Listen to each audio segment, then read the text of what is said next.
हरिओम। श्री गुरुभ्यो नमः। स्वागत है आप सभी का आज के इस व्याख्यान में। हम सभी लोग अष्टाध्यायी काशिका वृत्ति के साथ पढ़ रहे हैं और उस अध्ययन के क्रम में आज ये संबुद्धौ शाकल्यस्येतावनार्से इस सूत्र को पढ़ रहे हैं। काशिका वृत्ति के साथ जिन लोगों के पास पुस्तक है वो लोग उस पुस्तक में, ईश्वर चंद्र जी वाले पुस्तक में पेज नंबर 32 पर देखेंगे और वहां पर संबुद्धौ शाकल्यस्येतावनार्से यह सूत्र है, यह पढ़ेंगे। उसके बाद यहाँ ये दो सूत्र भी पढ़ेंगे, ठीक है। फिर ईदूतौ च सप्तम में अर्थे थोड़ा सा समय लेगा, पर फिर भी प्रयास करेंगे कि वो भी हो जाए, पर कुछ अंश उसका भी देख लिया जाएगा। तो संबुद्धौ शाकल्यस्येतावनार्से इस सूत्र में आपने जाना था कि ऊपर से दो शब्दों का प्रसंग आ रहा है। क्या? एक तो आ रहा था ओत और दूसरा आ रहा था प्रगृह्यम, ठीक। अच्छा, एक स्पष्टता और देनी है। अष्टाध्यायी.com पर कुछ लोग देखते हैं इस सूत्रों के अर्थों को, तो वहां भी दिया रहता है। पर अष्टाध्यायी.com पर कल आपने निपात, ये ओत सूत्र के अर्थ में, मैंने यहां इससे पहले वाले ओत सूत्र के अर्थ में यहां देखिए, ये जो 6 निपात दिखाए हैं ना, इसमें वहां 7 दिखाए हैं, ठीक। मुझे ऐसा लगता है 7 दिखाए हैं, एक बार देख लीजिएगा। और यह थोड़ी सी स्पष्टता कम थी, इसको और ज्यादा स्पष्ट बता देते हैं, है ना। वहां ओत सूत्र का जो तात्पर्य दिया है उसमें उन्होंने ओ अहो हो, ओ अहो, अहो भी है एक, यहां आ गया इधर, ठीक। फिर हो, फिर आहो उताहो, नो, एक नो छूटा हुआ है मुझे लग रहा है, हाँ नो, और एक अथो, ठीक है। यहां क्या है, इसको एक नो भी यहां लिख दीजिएगा, नो, वो अंग्रेजी वाला नो नहीं है कुल मिलाकर 7। ये टाइप मैंने नहीं किया है, पर ठीक है, थोड़ी सी स्पष्टता के लिए बता देते हैं। इसमें से यह प्रश्न उठा था कि ओ जो है यह क्यों, यह तो निपात है, साथ ही साथ एक स्वर भी है, तो निपात एकाजनांग से ही इसकी प्रगृह्य संज्ञा सिद्ध है। इस सूत्र के द्वारा इसकी प्रगृह्य संज्ञा की आवश्यकता नहीं है, ठीक है। निपात एकाजनांग से ही इसकी प्रगृह्य संज्ञा सिद्ध है। बाकी बचे जो 6 हैं, इसके अतिरिक्त जो 6 हैं, आहो उताहो हो अहो नो अथो, इन 6 की प्रगृह्य संज्ञा के लिए ओत सूत्र बना है। स्पष्ट है। अब हम लोग इसमें संबुद्धौ शाकल्यस्येतावनार्से इस सूत्र में कल जो देखा था उसमें बात यह आई थी कि 2 शब्द यहां प्रसंगवश आ रहे हैं। एक शब्द है ओत और दूसरा शब्द है प्रगृह्यम, ठीक है। तो ओकारांत होना चाहिए, उसकी प्रगृह्य संज्ञा होती है, ठीक है। किसकी प्रगृह्य संज्ञा होती है? ओकारांत की। कैसे ओकारांत की? जो संबोधन के एक वचन में हो, ओकारांत। ओ अंत में हो, पर कहां हो? संबोधन के एक वचन में। अच्छा, उसके बाद अनार्षे इतौ, अवैदिक इति शब्द तुरंत बाद में हो। वैदिक वेद का वाक्य का इति शब्द ना हो, लौकिक कोई इति शब्द हो, ठीक। शब्द के संबोधन के रूप में अंतिम अक्षर ओ हो, विष्णु भानो गुरो वायो इत्यादि, ठीक है। और उसके तुरंत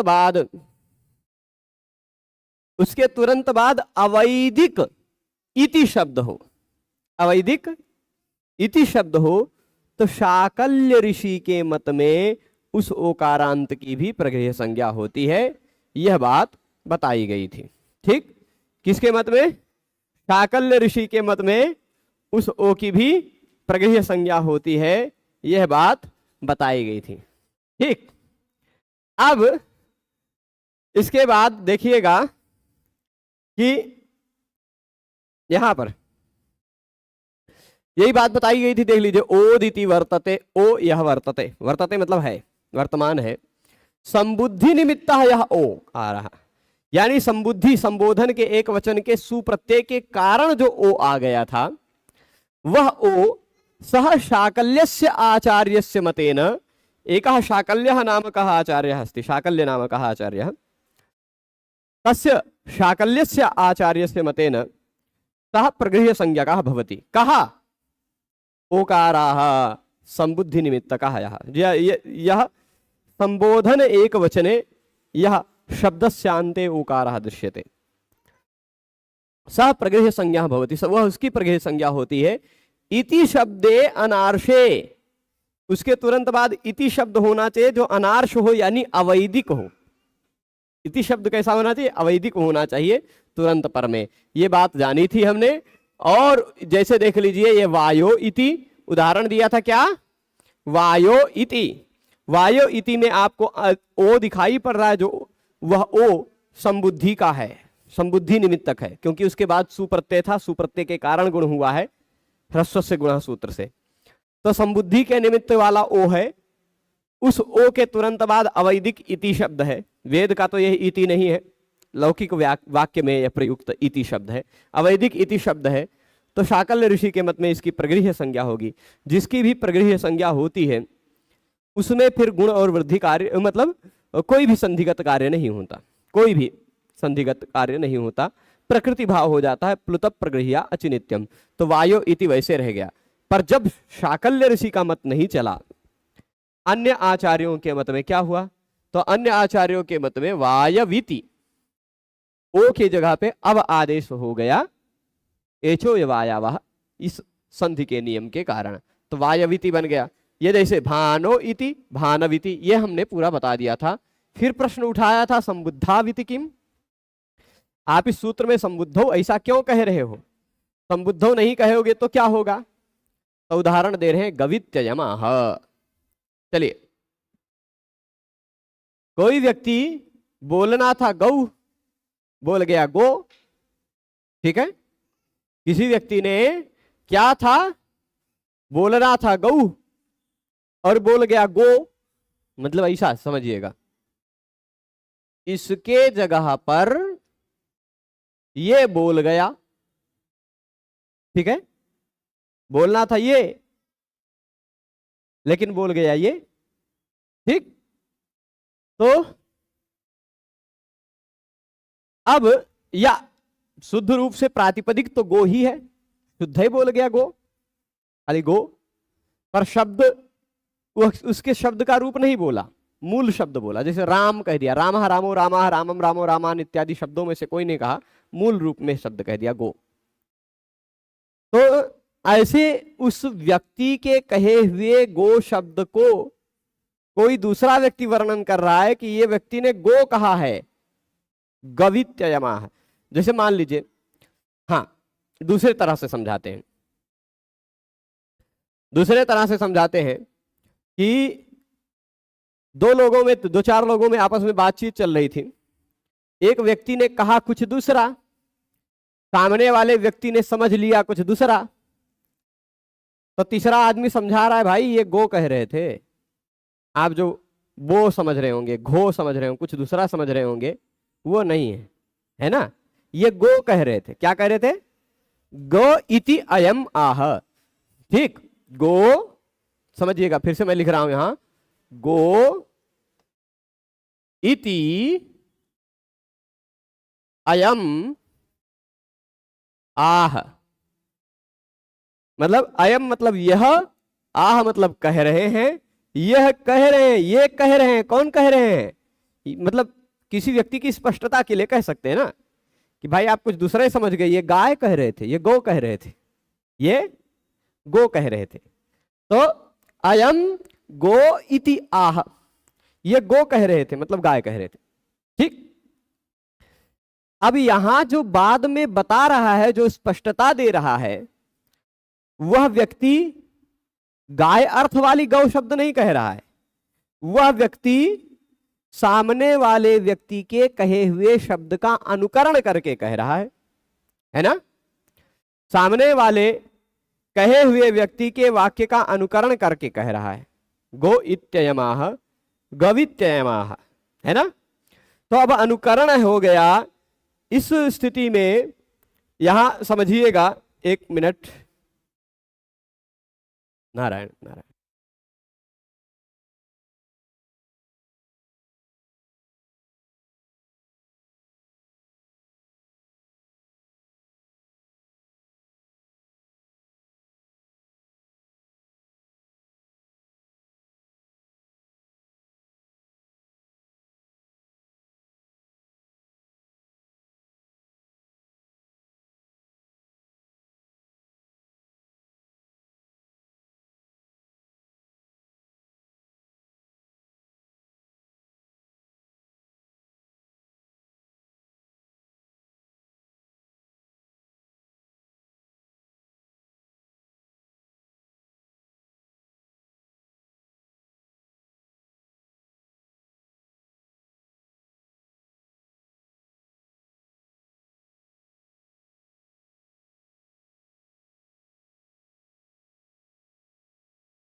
नारायण, क्षमा करेंगे, गुरु जी का हमारे फोन आ गया था। तो अभी हाँ, संबुद्धौ शाकल्य श्वेतावनार से इसमें मैं बता रहा था कि गो इति अयम आह, ये जो व्यक्ति बोल रहा है ना, जिस व्यक्ति ने भी बोला गो इत्ययम आह, वह व्यक्ति, एक मिनट, ये चल रहा है कि नहीं चल रहा है प्रभु, ये भी तो देखना है।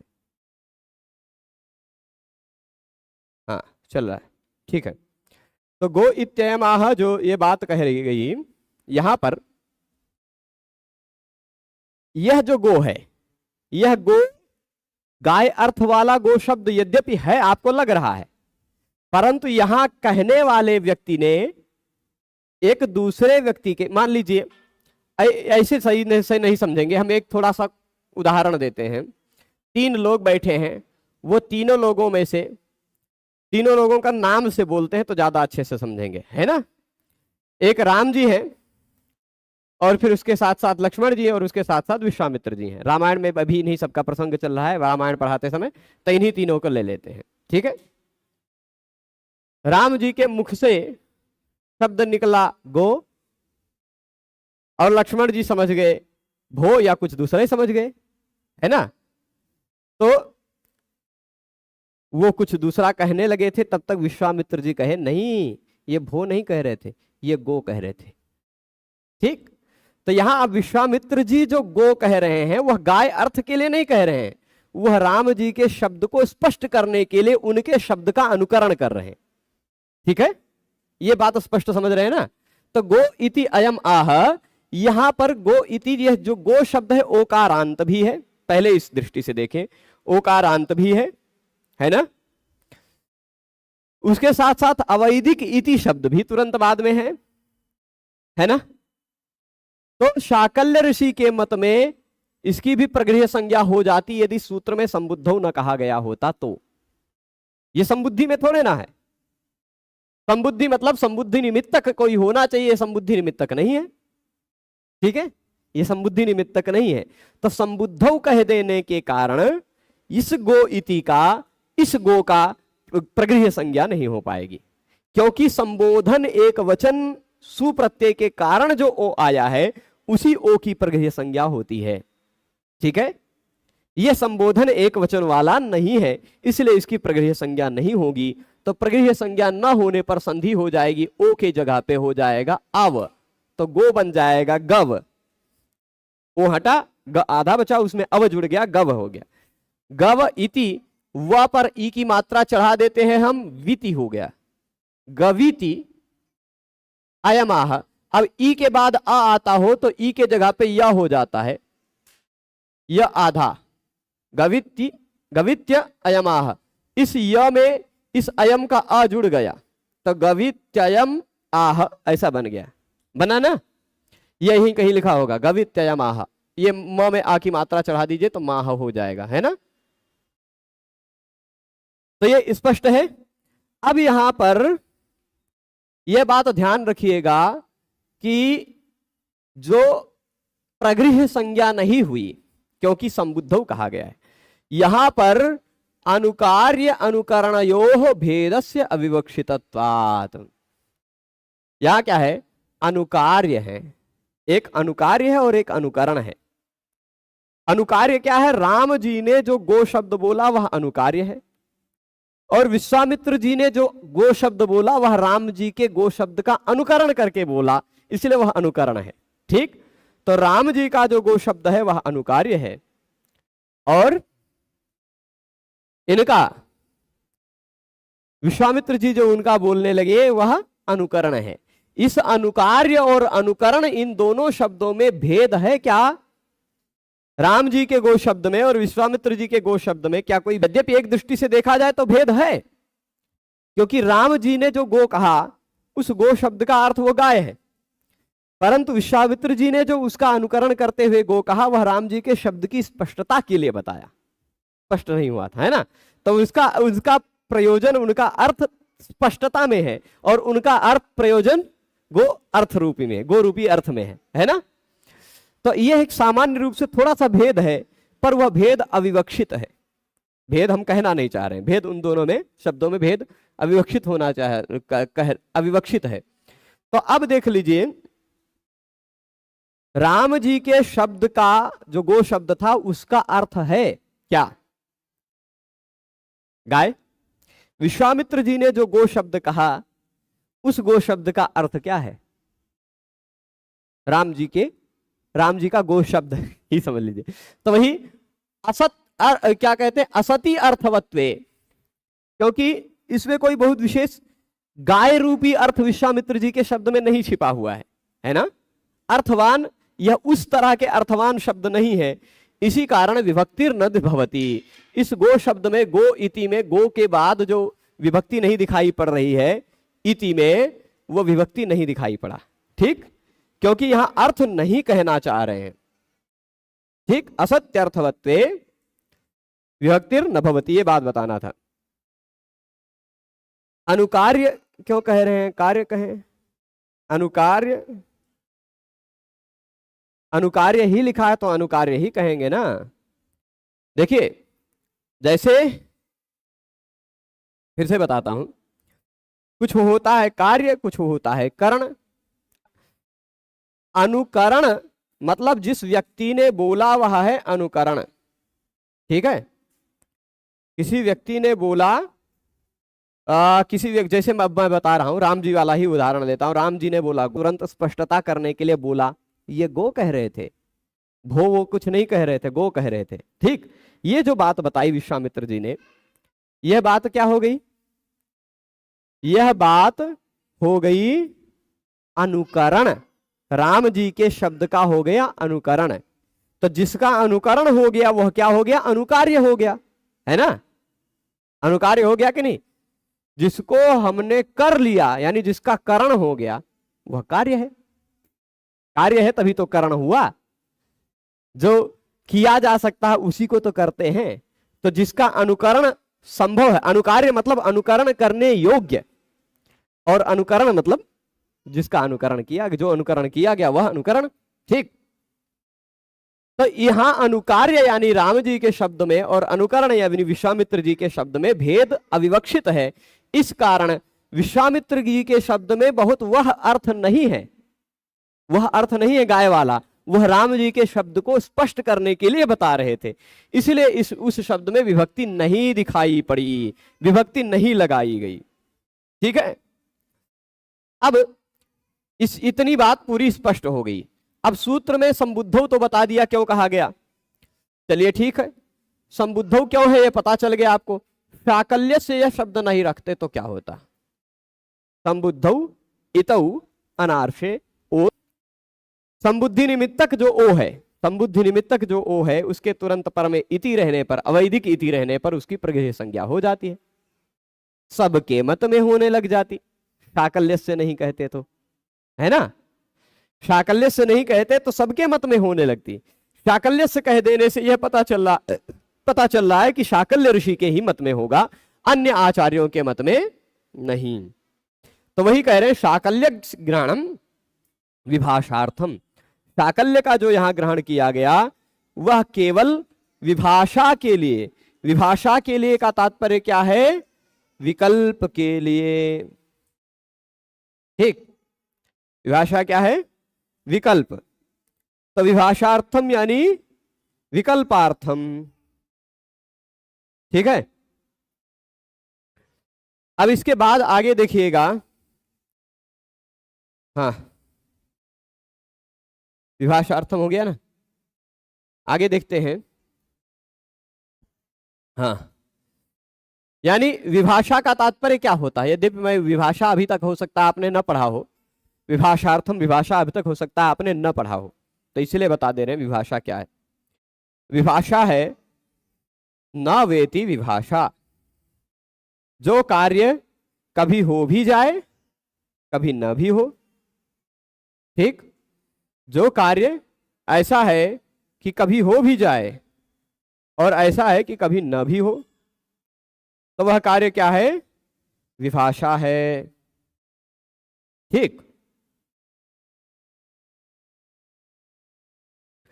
तो उसके लिए सूत्र है, सूत्र निकालिएगा, एक सूत्र मिलेगा कहीं न वेति विभाषा, कहां मिलेगा वो खोज लीजिएगा, लगभग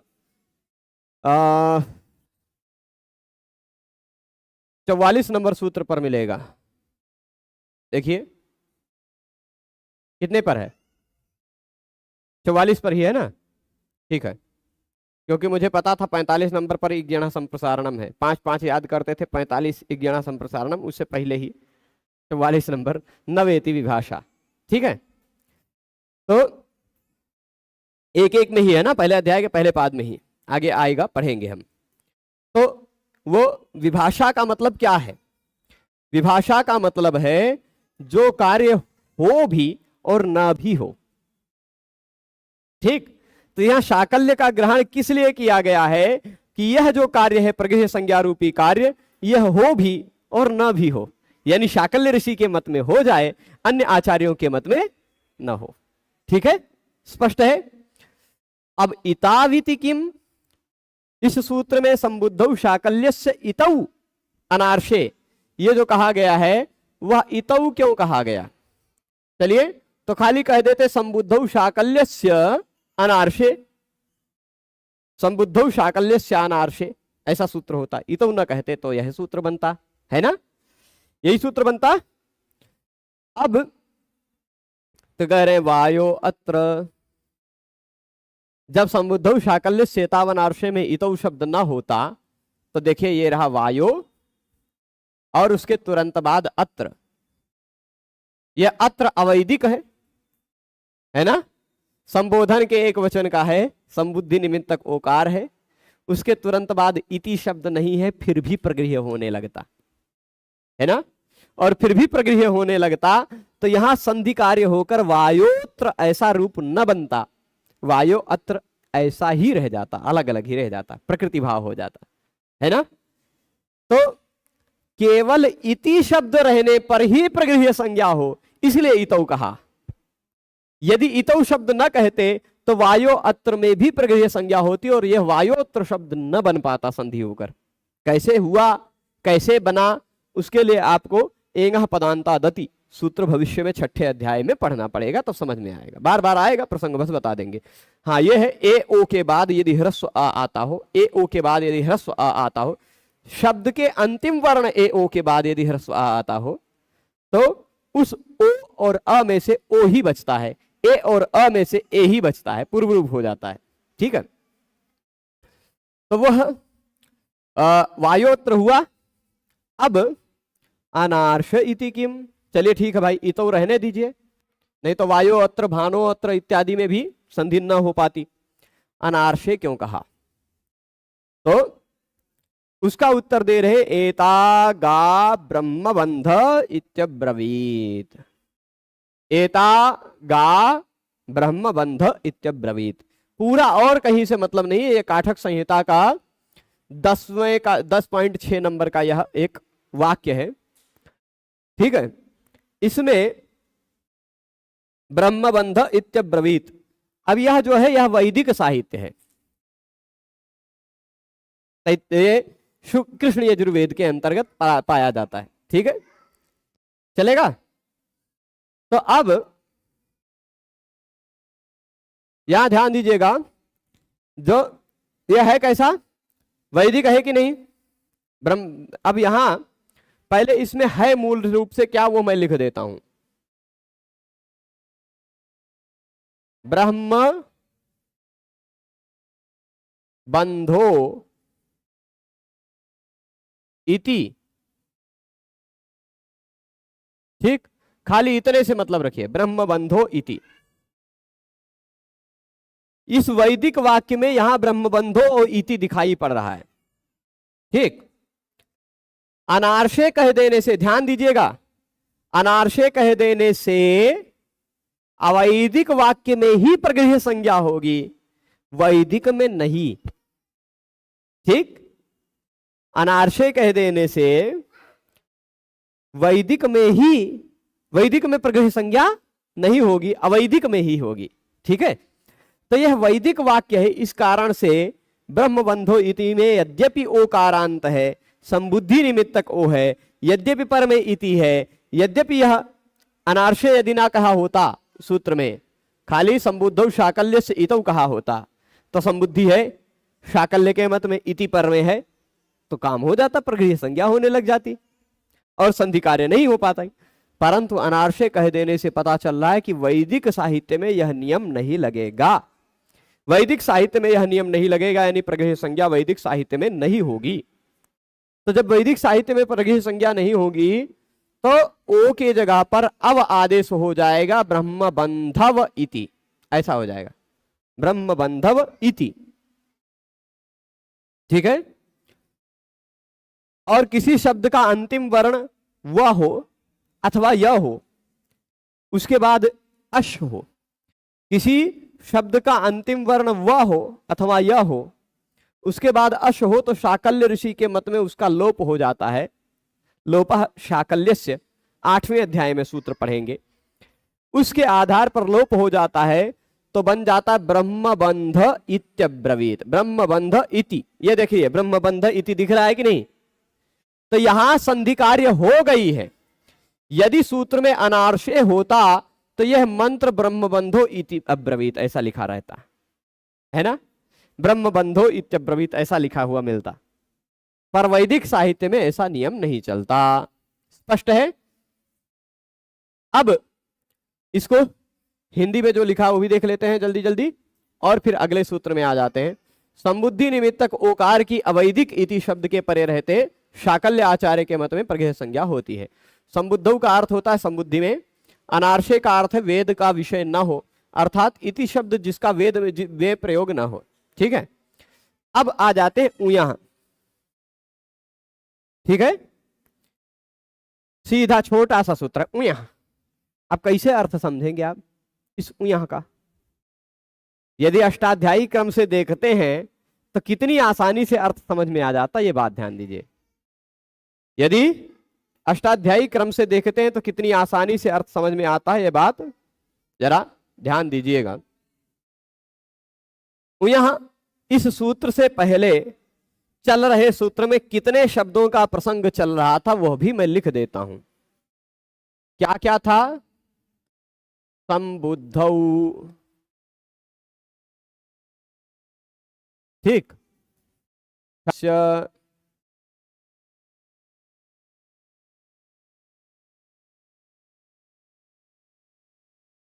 इतौ अनार्षे, ठीक। साथ ही साथ और दो शब्द थे, ओत, और एक शब्द था प्रगृह्यम, था ना? इतने सारे शब्दों की प्रसंग चल रहा था पिछले सूत्र में। संबुद्धौ शाकल्यस्य इतौ अनार्षे ओत प्रगृह्यम, ठीक, चलेगा?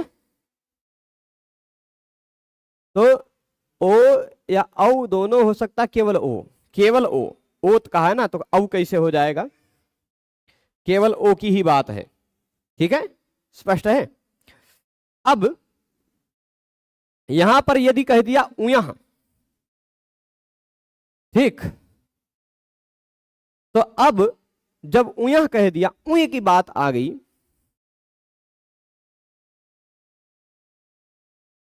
जब उई की बात आ गई तो संबुद्धौ की बात अपने आप समाप्त हो जाएगी, ठीक।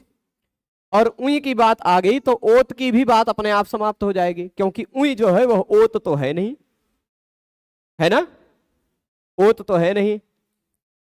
और ओत यहां जो था वह संबद्ध किससे था? वह अवैदिक से संबद्ध था, ठीक। तो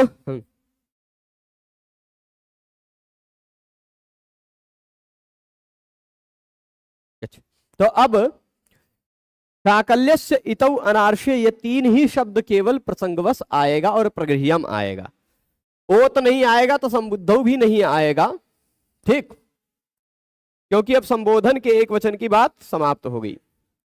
संबोधन के एक वचन में उ आना थोड़ा सा कठिन है ना। और यह जो उय की बात चल रही है, यह उय एक प्रकार का, उय जो है ना, यह एक निपात टाइप का ही है, ठीक है, यह एक निपात ही है, समझ लीजिए, ठीक है। आप कहेंगे यदि यह एक उय एक निपात ही है, उय क्या है? एक निपात ही है, इसमें से बचता है खाली उ, ठीक, खाली क्या बचता है? उ। तो इस उ की भी प्रगृह्य संज्ञा तो ऑलरेडी हो रही थी, निपात एका जनांग से हो रही थी ना। तो यह सूत्र उयः बनाने की क्या आवश्यकता? या उयः बनाने की यह आवश्यकता क्योंकि यहां प्रसंग बदल गया है। प्रसंग क्या बदल गया है कि इति शब्द हो, अवैदिक इति शब्द हो, तो शाकल्य ऋषि के मत में उसकी प्रगृह्य संज्ञा होती है। अन्य लोगों के मत में तो सब जगह है उनकी, परंतु शाकल्य ऋषि के मत में उ इति परे रहने पर ही प्रगृह्य संज्ञा होती है, ठीक है, शाकल्य ऋषि के मत में, स्पष्ट है। तो शाकल्यस्य इतौ अनार्षे इति वर्तते, मतलब ये तीन शब्द शाकल्यस्य इतौ अनार्षे, ये तीनों पिछले सूत्र से प्रसंगवश आ रहे हैं, ठीक है, ये तीनों शब्द पिछले सूत्र से प्रसंगवश संबंध होकर आ रहे हैं। साथ ही साथ प्रगृह्यम भी प्रसंगवश चल ही रहा है। तो पूरा सूत्र का अर्थ क्या होगा? पूरा खाती छोटा सा ही सूत्र है, पर कह रहा उय हो, ध्यान दीजिएगा, क्या हो, कुछ कुछ अटक रहा है, वीडियो की क्वालिटी गड़बड़ हो रही है, ध्यान एक बार कोई देखिएगा। तो हाँ, ये जो उय है, ध्यान दीजिएगा सभी शब्दों का अर्थ। उय की भी, उय के पर में यदि इति हो, पहले हो उय, उसके बाद में हो इति, कैसा इति? अवैदिक इति, ठीक, पहले हो उय, उसके बाद हो अवैदिक इति, ठीक, समझ रहे हैं? तो उसकी भी शाकल्य ऋषि के मत में प्रगृह्य संज्ञा होती है, ठीक, चलेगा? इतना सरल है सूत्र। यदि अष्टाध्यायी के क्रम से इस तरह समझते जाएंगे तो पूरा सूत्र समझना आसान हो जाएगा। और इसलिए इतने 1.5 लाइन लिखा इन्होंने। क्या शाकल्य से इतो अनार्षे इति वर्तते, तो ये समझ ही गए होंगे। शाकल्य से इतो अनार्षे ये तीनों प्रसंग बस आ ही रहे हैं। उयः प्रगृह्य संज्ञा भवति, उय की प्रगृह्य संज्ञा होती है। कब उय की प्रगृह्य संज्ञा होती है? कब होती है? निपात एकाजनांग से पहले ही हो रही थी। ठीक, निपात एकाजनांग सूत्र से पहले ही इसकी प्रगृह्य संज्ञा हो रही थी। ठीक, परंतु ये क्या कह रहे हैं कि अभी नहीं। इतौ शाकल्यस्य आचार्यस्य मतेन, इति शब्द यदि अवैदिक इति उसके तुरंत बाद में हो, अवैदिक इति शब्द, अनार्ष इति शब्द, यहां अनार्षे का व्याख्या में नहीं लिखा पर है ना। इतौ, इतौ मतलब वही वाला इति, अवैदिक इति शब्द तुरंत पर में हो तो शाकल्य आचार्य के मत में, यहां भी शाकल्य का ग्रहण किस लिए किया गया? विभाषा के लिए, मतलब वह कार्य होगा भी, वह कार्य नहीं भी होगा। उन्हीं की प्रगृह्य संज्ञा होगी भी, उन्हीं की प्रगृह्य संज्ञा नहीं भी होगी। शाकल्य से अन्य लोगों के मत में नहीं होगी। ठीक है, तो अब यह जो उय है,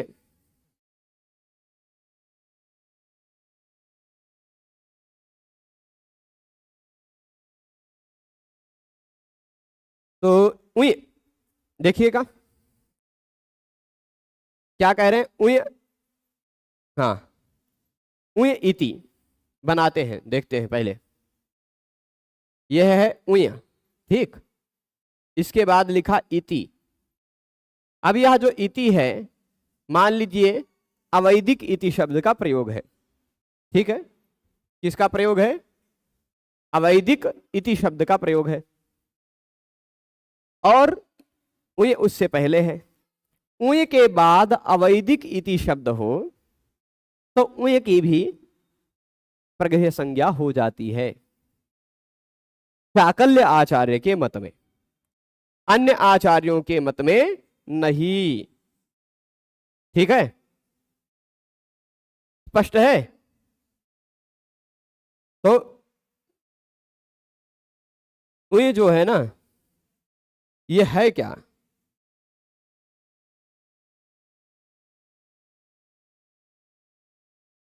इसको माया उय वो वा उय च पदे उय, इन सभी सूत्रों में प्रयोग किया गया है, उय उ इत्यादि में। ठीक है, तो समझ नहीं आया? कोई दिक्कत नहीं। कैसे नहीं समझ में आया? क्या नहीं समझ में आया? विद्यालय की तरह पुस्तकालय का भी संधि। अरे प्रभु, चाहे जितना आलय, पुस्तकालय में कुछ दूसरा आलय है क्या?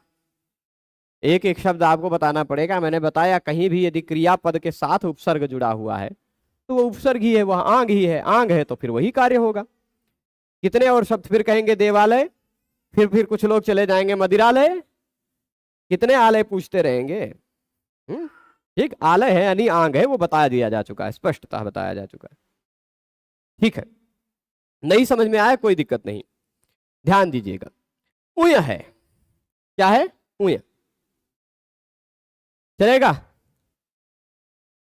यह जो उय है, यह एक अव्यय टाइप का शब्द है।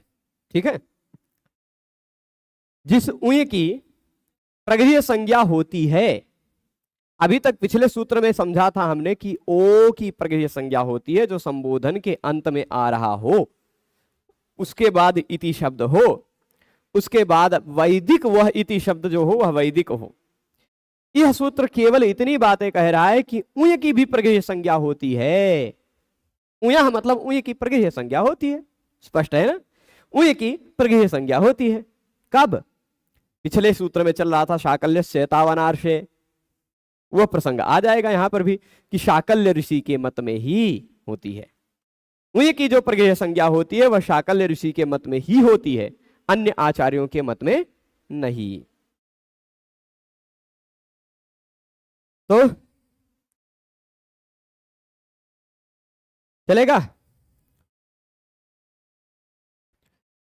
अब कुछ लोग जो है ना, वह कुछ लोग हम हैं ऐसा सिद्ध करते रहते हैं। ऐसे कुछ लोगों को लगता है कि हम एकदम से नष्ट ही कर देते हैं। एक व्यक्ति है, पता नहीं कहां से नंबर पा गया है हमारा, और हर हफ्ते 1-2 बार फोन करेगा कि गुरुजी लघु कौमुदी पढ़ा दीजिए, सिद्धांत कौमुदी पढ़ा दीजिए। हर बार बार कमेंट करेगा, गुरुजी सिद्धांत कौमुदी पढ़ा दीजिए, लघु कौमुदी पढ़ा दीजिए। बार बार उसके कमेंट के प्रत्युत्तर में मैं बता चुका हूं कि भाई आपके यूनिवर्सिटी में सिलेबस में है व्याकरण सिद्धांत कौमुदी, आप अपने यूनिवर्सिटी में किसी शिक्षक को पकड़िए, वहां पढ़ाएंगे हर एक। फिर कोई कहेगा कि गुरुजी हमारे सिलेबस में ये है। हम पूरे भारत भर के यूनिवर्सिटियों का सिलेबस पढ़ाने का ठेका थोड़े ना लेके बैठे हैं। हम जो पढ़ा रहे हैं उस क्रम से यदि आपको पढ़ना है तो आप यहाँ पर जुड़े, अन्यथा चैनल पर न जुड़े। जो जिस क्रम से पढ़ा रहे हैं अपना जितना समय निकाल पा रहे हैं, जितना पढ़ा पा रहे हैं उतना पढ़िए। नहीं पढ़ना है तो आप मत पढ़िए। पर एक ही चीज को बार बार आपको फोन पर भी समझाया, आपको व्हाट्सएप पर ऑडियो रिकॉर्डिंग करके भी बताया, आपको यूट्यूब पर जब कमेंट करते हैं तब 5-6 बार बताया, फिर कमेंट करने का क्या औचित्य है उस बात का। तो इसलिए मैं अब यहां से हाइड कर दिया हूं। अब आपको ये बात ध्यान रखिएगा, दोबारा आया तो पूरी तरह से चैनल पर ब्लॉक कर दूंगा, फिर आपको चैनल दूसरे तरह से देखना पड़ेगा। क्योंकि किसी तरह से कुछ लोग होते हैं बातों से समझते ही नहीं है। ठीक है, तो अब मैंने उसको ये भी बोला है कि भाई फोन मत किया करो एक बार, क्योंकि लोगों को फोन पर हम कितने लोगों को समझाते रह जाएंगे। तो बार होते हैं कुछ लोग समझते ही नहीं बातों को। चलिए फिलहाल उय इति, यहां पर ध्यान दीजिएगा सूत्र का क्या तात्पर्य है। पिछले सूत्र का तात्पर्य पूरी तरह समझे हैं, तो इसमें खाली उय है। क्या कह रहा है? उय, उय की भी प्रगृह्य संज्ञा होती है, इतने तात्पर्य है। उय की भी प्रगृह्य संज्ञा होती है कब? जब ओत की हो रही थी, मतलब उस पिछले सूत्र से जिस प्रसंग में हो रही थी। तो पिछले सूत्र का पूरा प्रसंग ले लीजिए कि शाकल्य ऋषि के मत में ही होगी, इति शब्द तुरंत बाद में हो तो ही होगी, अवैदिक इति शब्द होना चाहिए तो ही होगी। ठीक, केवल देखिएगा उय की प्रगृह्य संज्ञा होती है, यह उय शब्द से आप अर्थ ले लीजिए। यहां प्रसंग बस आ रहा है प्रगृह्यम। ठीक, उय प्रगृह्यम यानी उय भी प्रगृह्य है। कब? शाकल्य ऋषि के मत में ही है, अन्य लोगों के मत में नहीं। कब? इति शब्द अवैदिक वाला यदि उसके बाद में हो तो। ठीक, शाकल्य ऋषि के मत में उय भी प्रगृह्य है, यदि उसके बाद इति शब्द हो वह भी अवैदिक। अब देखिए ये रहा उय, उसके बाद ये रहा इति शब्द। उय है, उसके बाद इति शब्द है, तो शाकल्य जी ने कहा यह भी प्रगृह्य है। ठीक है, यह भी प्रगृह्य है। यहां की हलंत्यम से इत संज्ञा होगी, बचता है केवल उ। ठीक, यह की हलंत्यम से इत संज्ञा होगी, बचेगा केवल क्या? उ। तो यह जो उ बचा है ना, वह जो उ है, यह उ है कैसा? उ है ना, ये समझ गए हैं। तो क्या कहा कि उ इति, इतना तक पहुंचे, इस उ की प्रगृह्य संज्ञा हो जाएगी। यदि प्रगृह्य संज्ञा नहीं होती तो फिर संधि होता, यदि प्रगृह्य संज्ञा होती है तो संधि नहीं होती, प्रकृति भाव हो जाता है। तो प्रकृति भाव हो जाएगा शाकल्य ऋषि के मत में, उ इति बचा रह जाएगा। ये देख लीजिए वही लिखा है, खत्म है। पर शाकल्य के मत में ही प्रगृह्य संज्ञा होती है, अन्य लोगों के मत में प्रगृह्य संज्ञा नहीं होती। ये बात भी ध्यान रहेगा ना, शाकल्य के मत में ही प्रगृह्य संज्ञा होती है, अन्य आचार्यों के मत में नहीं। यदि यह ध्यान है तो फिर अब आगे देख लेते हैं।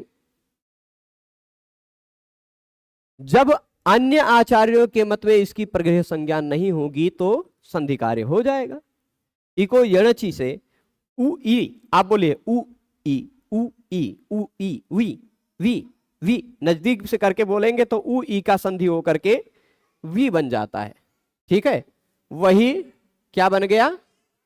वीति,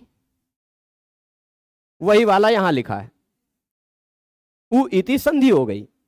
शाकल्य ऋषि के मत में प्रगृह्य संज्ञा है तो संधि नहीं, अन्य आचार्यों के मत में प्रगृह्य संज्ञा नहीं है तो संधि हो गई। स्पष्ट है? इतना ही इस सूत्र का तात्पर्य है और कुछ नहीं है इसमें। फिर भी एक बार इस सूत्र को शब्दशः समझ लेते हैं। क्या कह रहा है सूत्र, यहां देखिएगा। साकल्यस्य इतौ अनार्षे इति वर्तते, यानी पिछले सूत्र से इन तीनों शब्दों को हम प्रसंगवश नीचे ले आए हैं, मतलब तीनों शब्दों का प्रसंग चल रहा है। गुरुजी उई शब्द का अर्थ क्या होता है? बोलते हैं ना लोग, हम लोग अनुकरण में उई ऐसे बोलते हैं ना, तो ऐसे भी शब्द होते हैं, अनुकरण परक शब्द होते हैं। उई अम्मा ऐसा गाना भी सुने होंगे आप लोग है ना? वो उई, कहीं उई हो जाता है, कहीं ऊ हो जाता है, कहीं आ उ ऐसे बोलते हैं, वही वाला है सब। ठीक है, तो गुरुजी कैसे पता चले कि ये उई है?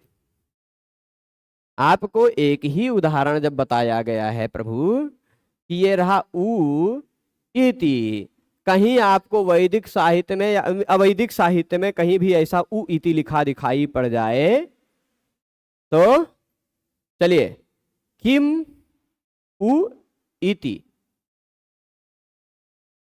ऐसा है, तो किम उ में जो उ दिखाई पड़ रहा है यहां संधि नहीं हुई है, इसका मतलब यह उई वाला उ है, बस। ठीक है, तो जहां भी संधि नहीं दिखाई पड़ रही है आपको पता चल जाएगा स्वतः देख करके कि जरूर यह उई वाला उ होगा, इसी कारण यहाँ सूत्र से इसकी प्रगेह संज्ञा हुई है, इसी कारण इसमें संधि कार्य नहीं हुआ है। सूत्र का तात्पर्य तो समझिए, सूत्र का तात्पर्य इतने में ही है कि उई की प्रगेह संज्ञा नहीं हो, उई की प्रगेह संज्ञा हो जाती है इति परे रहने पर शाकल्य आचार्य के मत में, पर वह इति शब्द अवैदिक होना चाहिए। स्पष्ट है? तो उई का मतलब क्या समझे? उई का मतलब ऊ समझिए बिल्कुल। उई शब्द में यहां जो है उसकी इत संज्ञा होती है और लोप होता है, ऊ खाली बचता है। उई एक निपात है, उई एक निपात ही समझिए। पर यहाँ को फिर से कहने से यह पता चल रहा है कि केवल शाकल्य ऋषि के मत में ही उसकी प्रगेह संज्ञा होनी मान्य है, अन्य आचार्यों के मत में उसको नहीं मानना है। ठीक है, अन्य सबके मत में भी प्रगेह संज्ञा हो रही थी, पर यहाँ शाकल्य कहने से यह सिद्ध हो जाता है कि अन्य लोगों के मत में नहीं होगी। ठीक है, शाकल्य कह दिया तो यह स्वयं सिद्ध हो जाता है कि शाकल्य के मत में इसकी प्रगेह संज्ञा होगी, अन्य लोगों के मत में इसकी प्रगेह संज्ञा नहीं होगी। मैं इसका अर्थ खोजने का प्रयास कर रहा हूं और किन किन अर्थों में इसका कहीं प्रयोग है।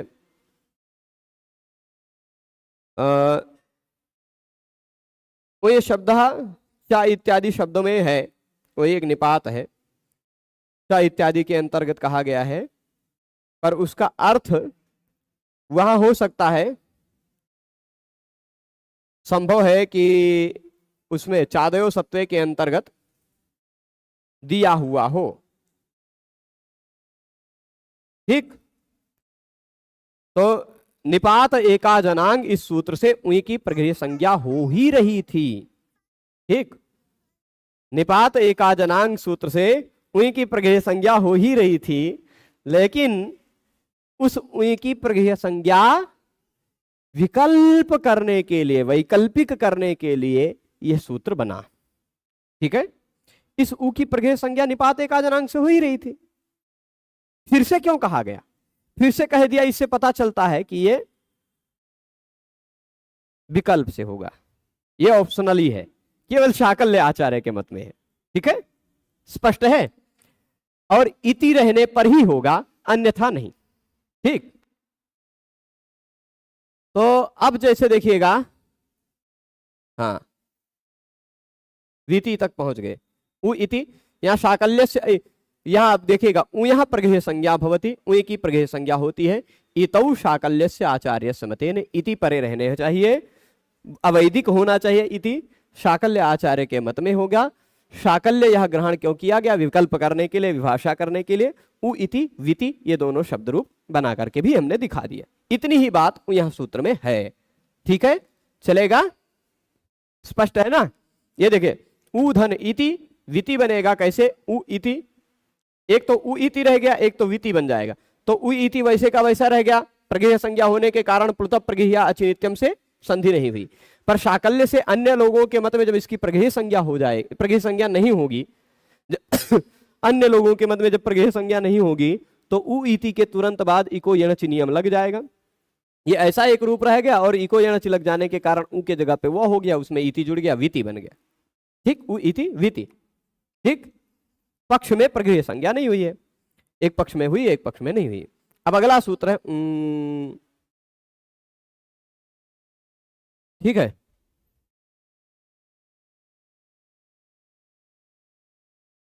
अब यह जो सूत्र है, यह दोनों सूत्र कुछ लोगों के मत में यह सूत्र ऐसा है, यह एक ही सूत्र है यहां, और कुछ लोगों के मत में यह दो सूत्र हैं, यहां एक अलग एक अलग है। ठीक है, दो एक मानेंगे तो भी लगभग तात्पर्य वही है, दो अलग मानेंगे तो भी लगभग तात्पर्य वही है। समीक्षा करते हैं, समझते हैं। ठीक है, यह जो दिखाई पड़ रहा है, यह ओम वाला नहीं है, ओम वाला नहीं है, है। आप कहेंगे ऐसे तो ओम भी लिखा जाता है। अब भाई लिखने का ओम तो ऐसे भी लिख दिया जाता है, यह भी एक तरीका है लिखने का, है ना। और लिखने का ओम का कुछ लोग ऐसा भी लिखते हैं, यह भी एक तरीका है ना। और कुछ लोग यहीं बीच में प्लुत का भी चिन्ह लगा देते हैं, 3 लिख देते हैं। तो वो अलग अलग तरीका है लिखने का, लिखना एक वो है। अच्छा, लिखने का तो ओम ऐसे भी लिख देते हैं, ये गुजराती में है। ठीक, तो है तो वही ना, वो मतलब उसको अलग अलग आकृति दी गई है, अलग अलग आकृति दी गई है। तो यह जो ओम का यह आकार मिलता है ऐसे करके कुछ, यह ऊ नहीं है, यह ओ ही है, ऐसा समझिएगा। उसके ऊपर अनुनासिक लग गया। इस प्रकार की आकृति का वर्णन मिलता है, इसलिए इसको ऐसे यथावत आकृति ले लिया गया है। ठीक है, पर इसका मतलब ये नहीं कि ऊ के ऊपर बिंदी लगा हुआ ओम में है। ठीक, वो तो बोलते है ना, ऐसे ही बोलना चाहिए था, पर बोलते क्या है, ओम ऐसा बोलते हैं, है ना। तो यह जो है वह ओम वाला नहीं है, यह ऊ है, ऊ पे ऊपर बिंदी लगा वाला है। उस प्रणव से अलग है, आकृति समान है, उच्चारण भिन्न है। ठीक है, तो यह जो ओम है, है, यह इसकी भी प्रगृह्य संज्ञा होती है। प्रसंग वही चल रहा है, प्रसंग वही चल रहा है ना। अच्छा, जो लोग यहां दोनों को एक साथ सूत्र मानते हैं, वह यह कहते हैं कि ऊ की भी प्रगृह्य संज्ञा होती है, और ऊ के स्थान पर होने वाला जो ऊ है उसकी भी प्रगृह्य संज्ञा होती है। एक ही सूत्र मानेंगे तो, पर वो थोड़ा सा अर्थ में दोनों की प्रगृह्य संज्ञा करने में थोड़ी सी कठिनाई हुई। ऊ का तात्पर्य क्या हो जाएगा, ऊ की प्रगृह्य संज्ञा होगी, ऊ के स्थान पर हुए ऊ की भी प्रगृह्य संज्ञा होगी, यह अर्थ दोनों सूत्रों का है। ठीक, परंतु दोनों को एक मानने में केवल इसकी ही प्रगृह्य संज्ञा होती है, कभी कभी हो सकता है व्याख्या में विस्तार करना पड़ता है ना। तो इसलिए भविष्य में, क्योंकि पाणिनि भगवान ने 2 सूत्र लिखे कि 1 सूत्र लिखे, ये कह नहीं सकते हम, है ना। 2 सूत्र लिखे कि 1 सूत्र लिखे, ये कह नहीं सकते हम, क्योंकि उन्होंने तो नंबर डाला नहीं, वो तो संहिता में लिखते गए हैं, अष्टाध्यायी संहिता में।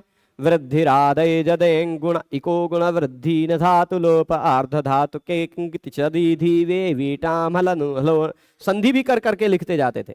वृद्धिरादय जदें गुण इको गुण वृद्धि, विसर्ग भी नहीं लगाए, गुण इको गुण वृद्धि, बाद में तोड़ तोड़ के लोगों ने अलग अलग लिखा।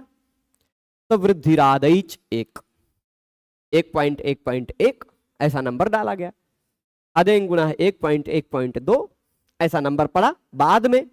पहले तो कागज कम होते थे तो सीधे लिखते जाते थे, है ना। तो उसी तरह ऐसा सीधे एक साथ लिखा हुआ है, पर कहां से तोड़ना है ये व्याख्याकारों को सोचना है, पाणिनि भगवान ने तोड़ के नहीं लिखा। तो कुछ व्याख्याकार इन दोनों को एक मानते हैं, कुछ व्याख्याकार इन दोनों को 2 अलग मानते हैं। दोनों पक्ष मैंने बता दिया। दोनों पक्ष में तात्पर्य यही लिया जाना है कि ऊय की प्रगृह्य संज्ञा होती है शाकल्य आचार्य के मत में अवैदिक इति शब्द परे रहने पर, और उस ऊय के स्थान पर ऊ भी हो जाया करता है, उसकी भी प्रगृह्य संज्ञा होती है उन्हीं आचार्य के मत में अवैदिक इति परे रहने पर। ठीक है, तो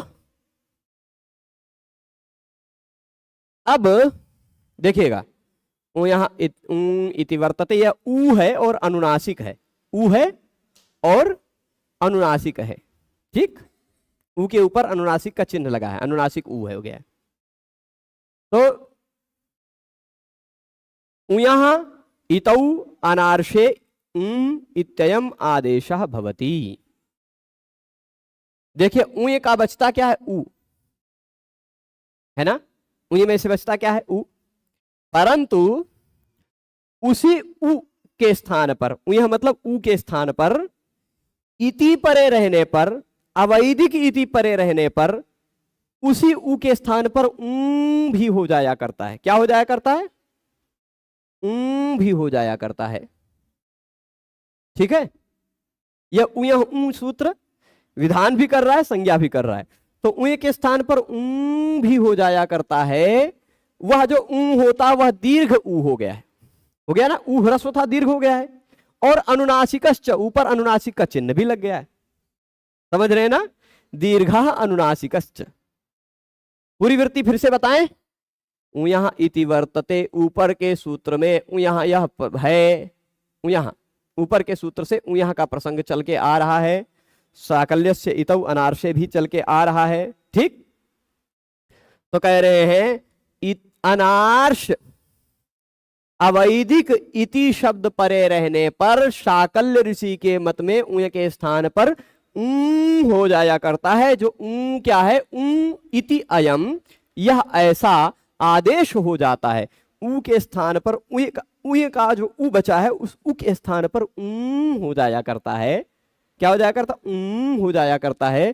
कब, दीर्घ और अनुनासिक रूप में आ जाता है। मतलब यह था ऊ ह्रस्व, वही ऊ दीर्घ रूप में आया, साथ ही साथ अनुनासिक भी हो गया, ठीक। दीर्घो अनुनासिक ये बता रहे, इसे ये बता स्पष्ट कर रहे कि यह प्रणव से अलग वाला है, ठीक, ओमकार से अलग वाला है। दीर्घ भी हो जाता है, अनुनासिक भी हो जाता है शाकल्य के मत में, और उसकी प्रगृह संज्ञा भी हो जाती है, यह भी शाकल्य के मत में। स्पष्ट है। तो ऊ के स्थान पर जो ऊ आएगा, उस ऊ की भी प्रगृह संज्ञा होगी, उसी परिस्थिति में जिस परिस्थिति में पिछले दो सूत्रों में वर्णन है, चलेगा। तो अब शाकल्य से ग्रहणम यहां विभाषार्थम यह अनुवर्तते, शाकल्य का ग्रहण विभाषा के लिए है, उसका भी यहां पर अनुवर्तन है, ठीक। तो विकल्प मतलब शाकल्य के ही मत में होगा, अन्य लोगों के मत में नहीं होगा। तो चलिए ठीक है, पूरी बात समझते हैं। पिछले सूत्र में ऊ इति था, यह जो ऊ है यह ऊय है, ठीक। यह क्या है, ऊय है। इस ऊय के प्रगृह संज्ञा हुई पिछले सूत्र से, शाकल्य के मत में ही हुई, अन्य लोगों के मत में नहीं हुई, समझ रहे हैं ना। इस ऊ की पिछले सूत्र से, ऊय सूत्र से प्रगृह संज्ञा हुई, शाकल्य ऋषि के मत में हुई, अन्य लोगों के मत में नहीं हुई। तो अन्य लोगों के मत में जब नहीं हुई तो यह ऊ इति जुड़ करके विति बन गया, ठीक, विति, चलेगा। अब इसके साथ ऊ इति विति हुआ, है ना। इसी ऊ के जगह पर शाकल्य के ही मत में ऊ भी हो जाया करता है, और उसकी भी प्रगृह संज्ञा होती है शाकल्य के ही मत में। तो इसका एक रूप और भी बन गया ऊ इति। अच्छा, यह जो ऊ है यह भी शाकल्य के ही मत में प्रगृह संज्ञा है, अन्य लोगों के मत में तो प्रगृह संज्ञा इसकी है नहीं। तो इस ऊ जो बड़ा ऊ हो चाहे छोटा ऊ हो, इको यणचि से उसके जगह पे वह ही होना है, वह इति हो गया, बन गया फिर भी विति। उस ऊ इति को भी जोड़ेंगे अन्य आचार्यों के मत में तो विति ही बनेगा। इसलिए यहां देख लीजिएगा, ऊ इति, विति और ऊ इति, ये तीन रूप बनेंगे, ठीक। ऊ इति का भी विति ही बनेगा, संधि जब होगी अन्य आचार्यों के मत में। चलिए देखा, चाहे ऊ इति हो चाहे ऊ इति हो, चाहे दोनों का संधि होने पर अन्य आचार्यों के मत में यही विति बनेगा, है ना। परंतु शाकल्य के मत में ये दो अलग रूप भी हैं, इसकी प्रगृह संज्ञा हो जाती है और इसके स्थान पर ये होता है, उसकी भी प्रगृह संज्ञा हो जाती है, ठीक है, स्पष्ट है। तो अब तक हमने जो पढ़ा, तीनों सूत्रों का सार मैं फिर से एक बार बता रहा हूं। संबुद्धौ शाकल्य सेतावनार्षे, यहां और फिर इसके बाद हम लोग ईदूतौ च सप्तम्यर्थे सूत्र पर खाली सामान्य रूप से परिचय नहीं, समय हो गया है ना, चलेगा। इतना ही खाली एक बार सारांश रूप में बता देते हैं, फिर ईदूतौ च सप्तम्यर्थे सूत्र को पढ़ते हुए कल प्रगृह्य संज्ञा समाप्त हो जाएगी, ठीक है। और उसके साथ ही साथ हम लोग प्रयास करेंगे घु संज्ञा भी पढ़ना प्रारंभ कर देंगे कल, ठीक है। तो अब तीन सूत्र हमने देखे, एक संबुद्धौ शाकल्यस्य इतौ अनार्षे, उसने कहा था, ध्यान दीजिएगा, उस सूत्र की जितनी बातें हैं सारा मैं सारांश रूप में बोल रहा हूं कि संबोधन का एक वचन होना चाहिए, उस संबोधन के एक वचन के कारण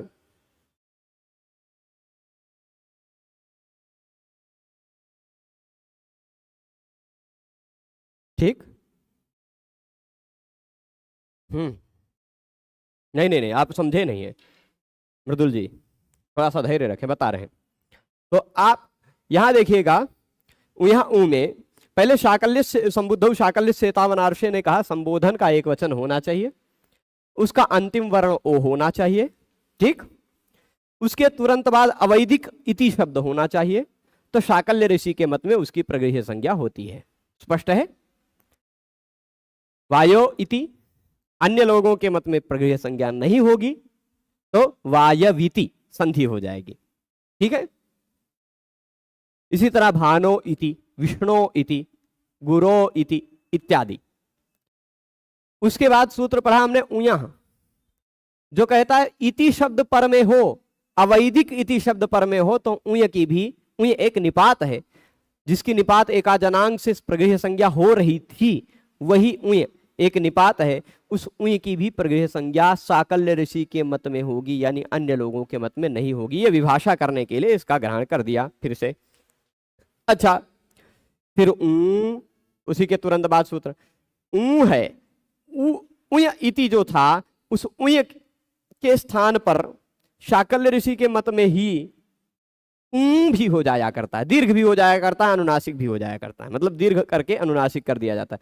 तो जो उ था वह भी बन जाया करता है शाकल्य के ही मत में, और उसकी प्रगृह्य संज्ञा भी होती है शाकल्य के ही मत में, अन्य लोगों के मत में नहीं। यह उयः सूत्र के दो उदाहरण हो गए, यह ऊ सूत्र के दो उदाहरण, दो ले लीजिए। वीति यहां भी बन जाएगा, उ इति का भी वीति ही बनेगा, चलेगा। चाहे अनुनासिक हो उसके स्थान पर भी वही होगा, क्योंकि अविधीयमान जो होता है, जो विधान करता है, वह अपने सवर्णों का ग्रहण नहीं होता, जिसका विधान होता है वह अपने सवर्ण का ग्रहण नहीं करेगा। तो इको यणचि में यण अपने सवर्ण का ग्रहण नहीं करेगा, यण मतलब यवर अल ही होगा, तो वह ही होगा, ठीक है। तो अब चलेगा, इतनी बात स्पष्ट है। अब अनुवृत्ति तो पिछले सूत्र से अग्रिम सूत्र में होती है, यहां किसकी अनुवृत्ति आप करना चाह रहे हैं? देखिए, यहां अनुवृत्ति शाकल्य की है, संबुद्धौ शाकल्य सेतावनार्षे में शाकल्यस्य इतौ अनार्षे, इन तीनों शब्दों की उयः सूत्र में भी है, इन्हीं तीनों शब्दों की ऊ शब्द में भी है, सूत्र में भी है, ठीक। उयः सूत्र में इन तीनों की अनुवृत्ति होने के कारण इति परे रहने पर उय की शाकल्य के मत में प्रगृह्य संज्ञा होगी, अवैदिक इति परे रहने पर, है ना। और उन्हीं तीनों की अवैदिक इति शब्द परे रहने पर शाकल्य ऋषि के मत में ही की भी प्रगृह्य संज्ञा होगी, ठीक है। यह अब शाकल्य के मत में यह शाकल्य से जो अनुवृत्त किया गया वह विकल्प करने के लिए किया गया, विभाषार्थम। विभाषा की अनुवृत्ति नहीं हो रही है। विभाषा कहां कहा गया किसी सूत्र में? अभी तो आया नहीं ना विभाषा। शाकल्यस्य इति अनुवर्तते, देखिए शाकल्यस्य ग्रहणम विभाषार्थम, शाकल्यस्य यह जो है यह पिछले सूत्र से आ रहा है, उसका इस सूत्र में भी ग्रहण माना जाएगा विभाषा के लिए, विकल्प के लिए, यहां भी उसकी अनुवृत्ति हो रही, यह अपि अनुवर्तते, ठीक है। तो तेन त्रीणि रूपाणि भवन्ति, इसीलिए तीन रूप उ इति बनने जोड़ने पर बनते हैं। एक तो उ इति, ये भी शाकल्य के मत में, ऊ इति ये भी शाकल्य के मत में, और विति अन्य आचार्यों के मत में। स्पष्ट है? त्रीणि रूपाणि भवन्ति, वो तीनों लिख दिया है यहां, तीनों रूपों को। और इसको थोड़ा सा देखिएगा, मुझे लगता है छोटा करना पड़ेगा तब यह दिखेगा। देखिए, उ इति, विति, ऊ इति, ये इति सरक गया है ना। तो इतनी बातें स्पष्ट है। वेद भिन्न इति शब्द परे रहने पर ऊ के स्थान पर ऊ आदेश होता है जो कि प्रगेह संज्ञक होता है। ऊ इति पक्ष में ऊ आदेश नहीं हुआ, प्रगेह संज्ञा हुई, प्रकृति भाव हो गया। विति पक्ष में प्रगेह संज्ञा नहीं हुई, उस पक्ष में यण आदेश हो गया। और ऊ इति इस प्रकृति सूत्र से, ऊ इति यह इस सूत्र का उदाहरण है, ऊ आदेश हुआ और प्रगेह संज्ञा हुई तथा प्रकृति भाव हो गया। ठीक है। अब इसके बाद 19वां नंबर का सूत्र जो है ईदूतौ च सप्तम अर्थे, इसको हम लोग कल पढ़ेंगे। संबोधन प्रथमा एक वचन में गो का रूप क्या बनेगा जिसमें प्रगेह संज्ञा हो सके। यदि इति, देखिए गो शब्द के रूप में संबोधन के एक वचन में वह रूप नहीं बनता है। ठीक, गो शब्द का रूप है गौः गावौ गावः, गाम गावौ गाः, गवा गोभ्याम गोभिः, गवे गोभ्याम गोभ्यः, फिर गोह गोभ्याम गोभ्यः, गोह गवोह गवाम, गवि गवोह गोषु। हे गौः, गौः रहता है संबोधन एक वचन में, हे गौः, हे गावौ, हे गावः। ठीक है। गोतोणित इस सूत्र से गो शब्द अणित मान लिया जाता है उसके बाद के प्रत्यय। तो वहां यह मत समझिएगा कि वहां भी संबोधन के एक वचन में आप प्रगेह संज्ञा करेंगे। ऊ इति से जब विति बना तो विति पर अनुस्वार क्यों नहीं आया। ठीक है, क्यों लाना क्या है। देखिए यहां ऊ जो है वह अनुस्वार वाला तो है नहीं, 18 प्रकार के ऊ में से एक ऊ है ना। 18 प्रकार के ऊ में से एक ऊ ये भी है। मैंने बताया था कि मूल रूप से यह 1, 2 और यह 3 प्रकार के ऊ होंगे, है ना। प्लुत वाला, ह्रस्व दीर्घ प्लुत, ये तीनों के तीनों उदात अनुदात स्वरित होंगे, 9 हो जाएंगे। और इन तीनों के फिर नवों के अनुनासिक प्रकार भी होंगे, यानी 18 हो जाएंगे। 9 दूनी 18। तो यह जो ऊ है यह दीर्घ है, अनुनासिक है, दीर्घ है अनुनासिक है, पर है ऊ ही। और इको यणचि से ई के स्थान पर, इक के स्थान पर यण होता है। ठीक, अब यण होता है, ऊ के स्थान पर क्या होगा, यण। य व र ल, यण में य व र ल होना है ऊ के स्थान पर। वह अनुनासिक वाला भी यद्यपि होता है, पर नियम यह है कि जो आदेश हो रहा हो वह अपने सवर्ण स्वरूप का ग्रहण नहीं करता। जो आदेश हो रहा हो वह अपने सवर्ण का ग्रहण नहीं कर रहा है। जिसके स्थान पर आदेश हो रहा हो वह अपने सवर्ण का ग्रहण हो सकता है। मतलब ऊ के स्थान पर होना है तो ऊ 18 प्रकार का हो तो चल जाएगा, पर जो हो रहा है वह जो कहा गया है वही होगा, वह कहा गया है तो वही होगा। वह अपने सवर्ण का ग्रहण करे नहीं करेगा कि हम चलो अनुनासिक वाला कर दें। ठीक, तो इसलिए वह हम लोग अनुदित सवर्ण से चा प्रत्यय इस सूत्र में समझेंगे। यदि आप विस्तार से इसको समझना चाहते हैं तो मैंने लघु सिद्धांत कौमुदी के लगभग 10वें 11वें भाग में कहीं समझाया है, देख लीजिएगा। अनुदित सवर्ण से चा प्रत्यय में दिखाई पड़ जाएगा। प्रश्न यह है कर्तव्य और कर्तव्य इन दोनों में कौन सा सही है। दोनों सही है। ठीक है, ये भी और ये भी, डबलता वाला भी। ठीक, उसके लिए आप सूत्र देख लीजिएगा, अचोरहाभ्याम द्वे, अचोरहाभ्याम द्वे। अच हो, उसके बाद र हो अथवा ह हो, और उसके बाद यर हो। ठीक है, ध्यान दीजिएगा, मैं उस सूत्र का तात्पर्य समझा देता हूं। पहले हो अचोरहाभ्याम द्वे नहीं लिखता हूं, पहले हो स्वर, उसके बाद हो स्वर वर्ण, उसके बाद हो र अथवा ह, और उसके बाद हो यर। ठीक, तो यर हो जाता है डबल। अब इस कर्तव्य में क के बाद देखिए, क के बाद है अ जो कि है स्वर, है ना। उसके बाद र मिल गया, इन दोनों में से कोई एक। और उसके बाद त जो कि है यर, यवरला यमगाना झबगड़ता झबगड़ता खपछटता कप शश, है ना, त है, यर है। यर डबल हो जाया करता है विकल्प से, ऑप्शनल है।